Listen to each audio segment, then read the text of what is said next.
Open plots మీద invest చేద్దామని అనుకుని కూడా కొనకుండా ఆలోచిస్తున్నారా? అయితే మీరు పప్పులో కాలేసినట్టే. అవును, మీరు వింటున్నది నిజం.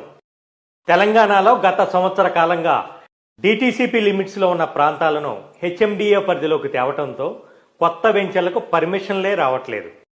ఒకవేళ సంవత్సరం నుంచి పర్మిషన్లు ఆపకుండా ఇచ్చి ఉంటే ఇప్పుడు 15,000 గజం అమ్మే స్థలాన్ని 25,000 కొనాల్సి వచ్చేది. ఎందుకంటే ఇప్పుడు ప్లాట్ల రేట్ల కంటే వెంచర్ వేయడానికి కావలసిన స్థలమే ఎక్కువ రేటు కొనాల్సిన పరిస్థితి ఉంది. కొత్త పర్మిషన్లు రాకపోవడంతో ప్రతి కంపెనీ పాత వెంచర్లలోనే పాత రేట్లకే, అంటే సంవత్సరం 2 సంవత్సరాల క్రితం ఉన్న రేటుకే సేల్ చేయటం జరుగుతుంది.